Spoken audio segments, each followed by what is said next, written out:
I'm Captain Brant, and welcome to another edition of No Limits Fishing. I'm Captain Barrett, and welcome here to the Ocean Isle Fishing Center. We're going to start this show off a little different this week. We are standing here in front of our GoPro camera display, and that's for a good reason. We have a very cool fishing video coming up that our resident photographer Chris Campbell has put together. And just keep in mind, this video is shot completely with GoPro cameras. It is a really neat deal. So instead of listening to two Googans talk about fishing for the next 15 minutes, let's watch this awesome video by Chris Campbell.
No Limits Fishing with Captain Barrett and Captain Brant McMullen is brought to you by Yellowfin Yachts, only in a Yellowfin.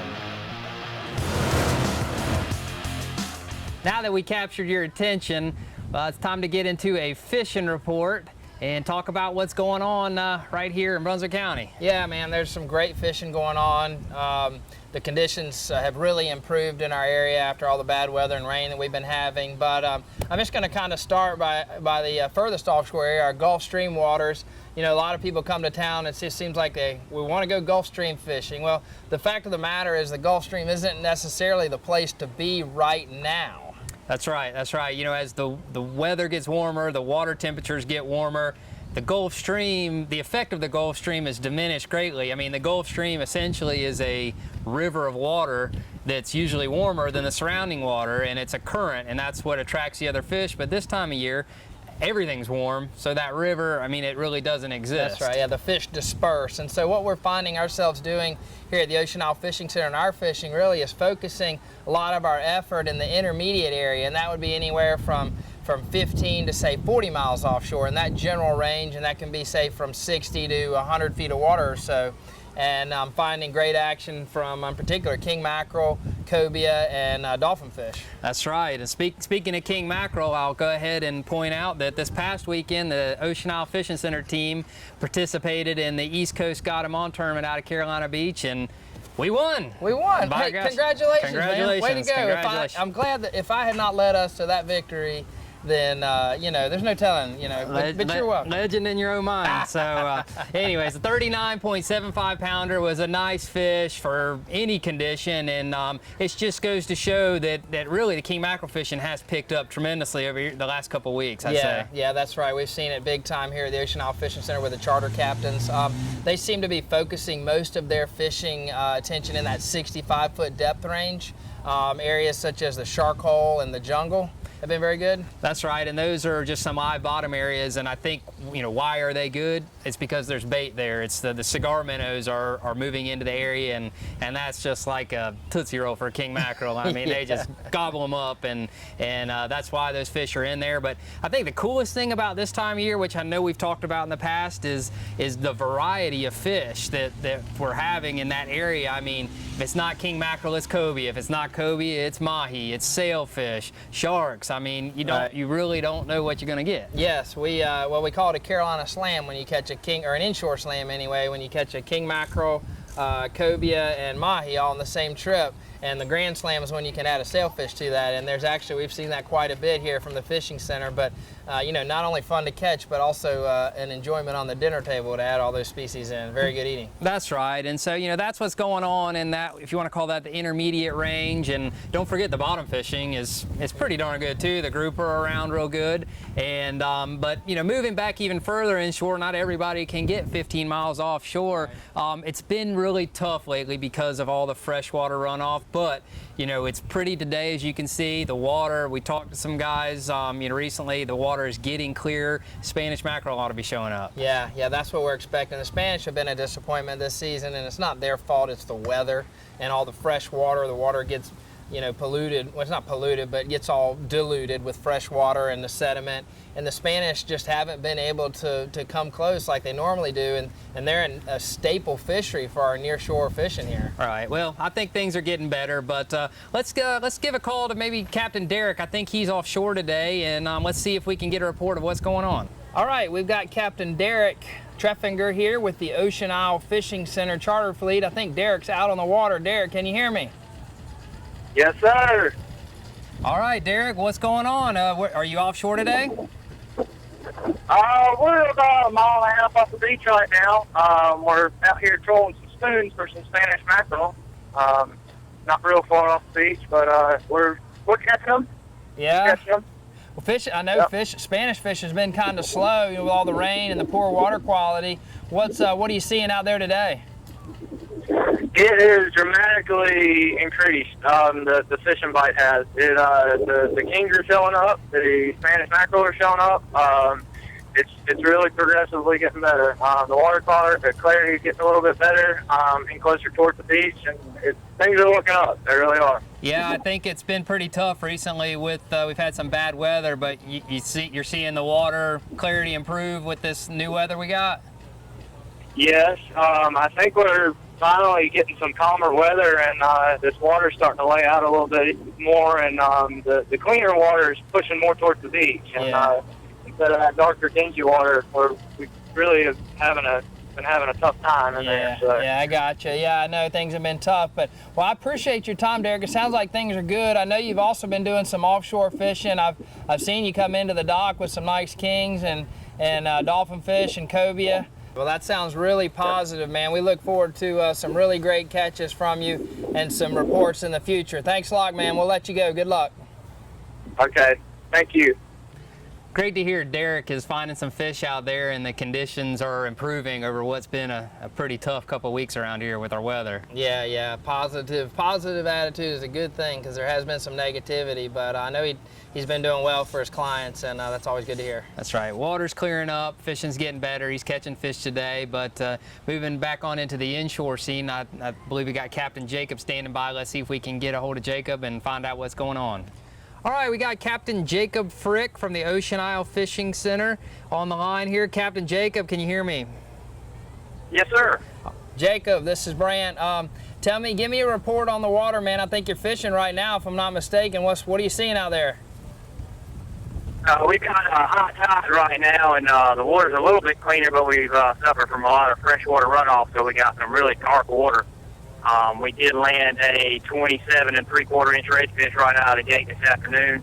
But this morning was awesome. We got a 5.6 pound trout, 3 more keepers, and limited out on redfish this morning. So regardless of freshwater runoff, there's definitely some fish out here to be caught. Wow, that sounds awesome, Jacob. I guess maybe the freshwater's helping things. What kind of bait are you using right now? The trick that we've been using here lately is the mullet have finally shown up, and I'm just attaching them to light stick heads, 1/8 ounce stick heads, and putting a live mullet on it, just enough just to let it kind of carry down with the current and drift toward the fish. And they seem to have been liking that pretty doggone good here lately. Well, that's good, man. That's a good tip for folks out there listening, man. Well, thanks a lot for the report. I know you've got clients on board and need to get back to fishing. Thanks for your time, man, and good luck fishing. We'll talk to you soon. Yes, sir. Y'all have a good one. All right, well, that was really, it sounded like a positive report from Jacob. It sounded like conditions wanted to be not great with the brown water, but he sure was catching some fish, it sounded like. My gosh, I think he said a 5.2 or 5.6 pound trout. That's enormous. Yes, that's a great quality fish for this area, and bodes well to the fishery. And it's a little late in the season, but it's good to hear that they're catching fish so good. Hey, I know he's not complaining, and nobody will be, but anyways, well, that was a great report, and time to move on. That's right. Coming up in the next segment, we're going to touch on some tips and techniques for actually filming using GoPro cameras. That's right. GoPros are the new hottest thing going. Fishermen love these things. You can capture some amazing footage out there with these GoPros. So we thought this would be a good time to kind of show everybody, some of the stuff we've learned and what our photographer here, Chris Campbell, has shown us. And when we come back, we're going to get into it. No Limits Fishing with Captains Brant and Barrett McMullen is brought to you by the Ocean Isle Fishing Center, located at the base of the bridge at Ocean Isle Beach, the go-to place for everything fishing in the Carolinas.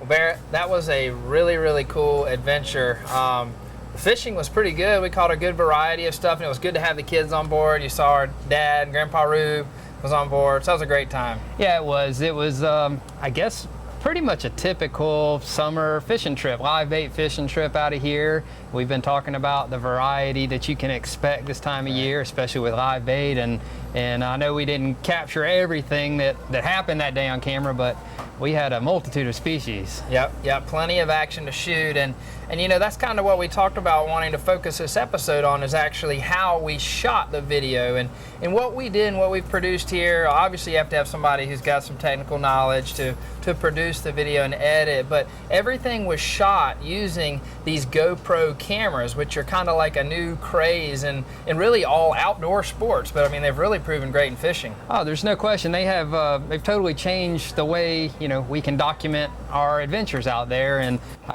look at this thing.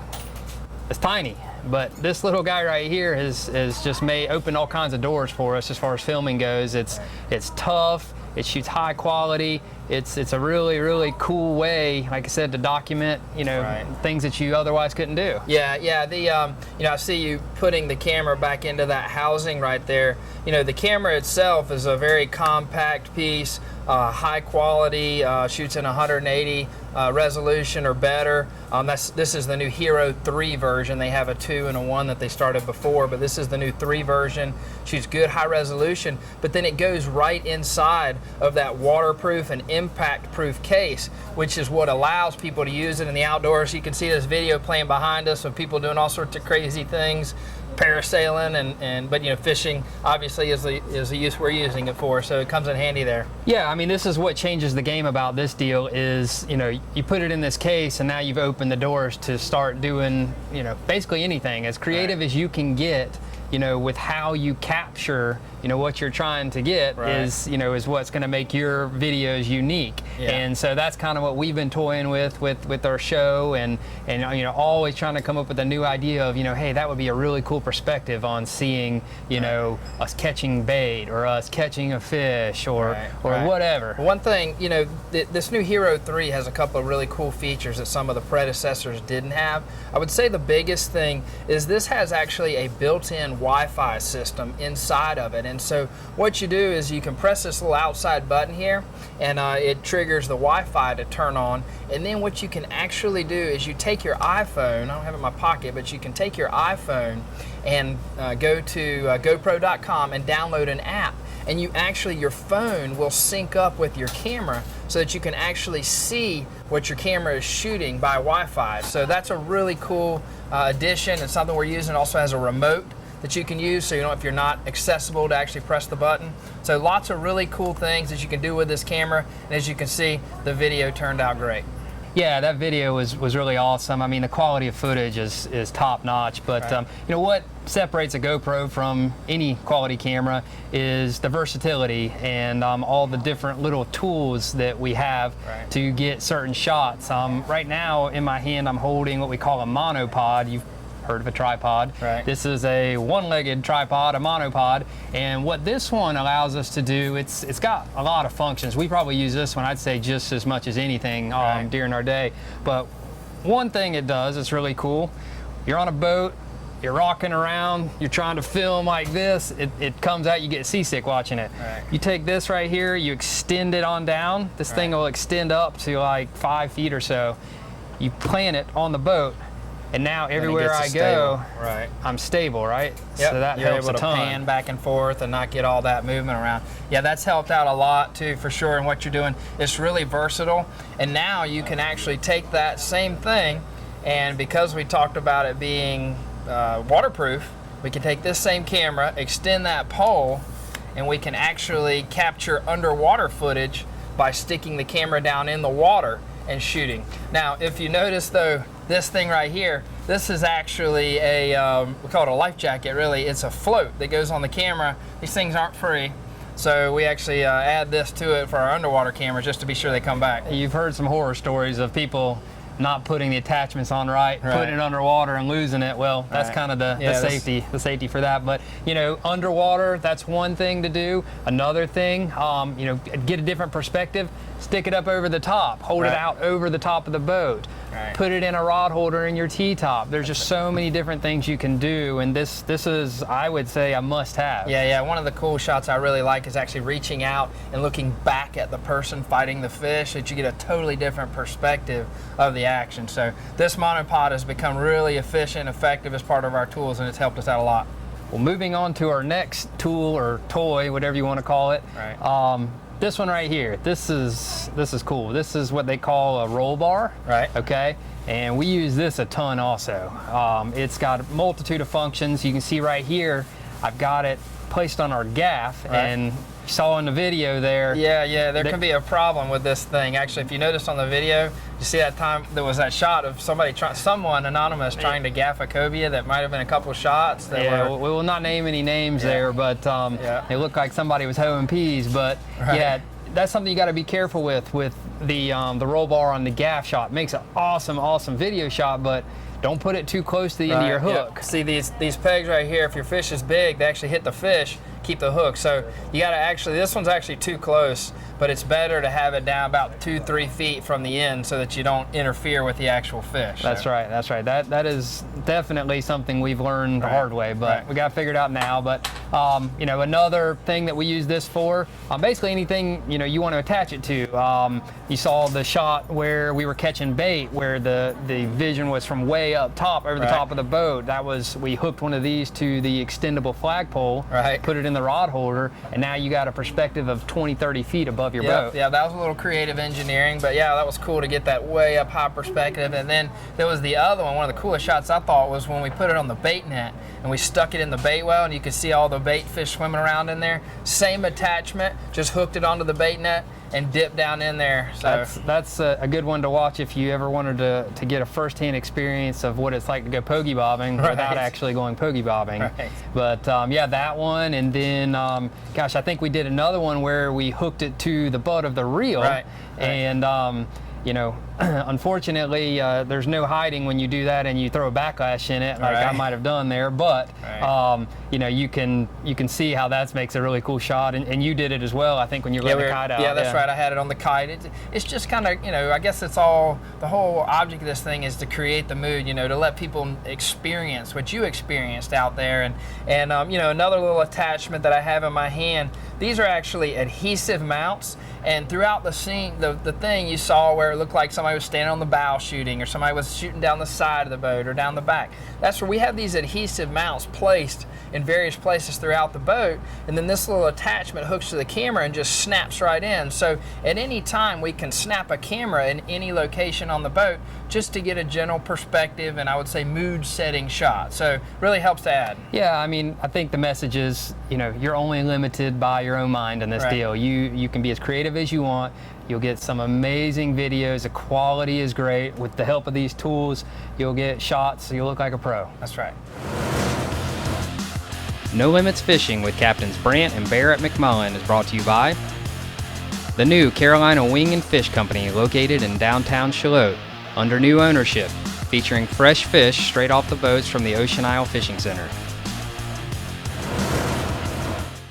I hope you enjoyed that segment on using your GoPro camera in your fishing adventures. They've really enhanced our fishing in that we're able to show folks out there all of the excitement and energy and wonderful things that we get to see out on the ocean. Oh, it's an awesome tool that's really just come onto the market here in these last couple years and totally revolutionized the way that, you know, you're able to film what's going on out there. And there's so many toys and tools that GoPros have that go with them. I mean, anything from a helmet cam to a gaff cam, it's, you know, it's endless. You just got to be creative with how you use them. That's right.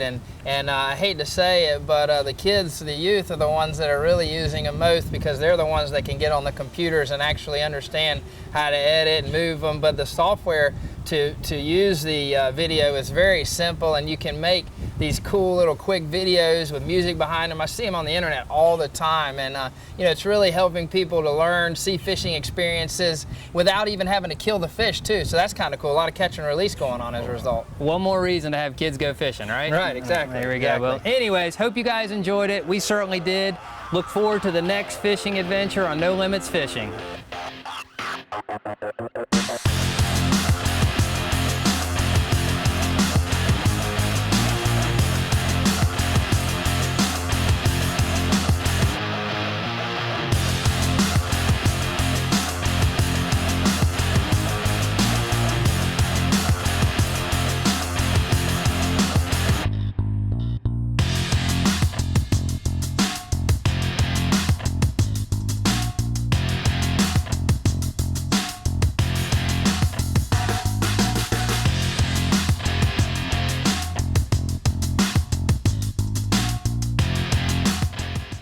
This is ATMC TV Channel 3. We bring you the best of Brunswick.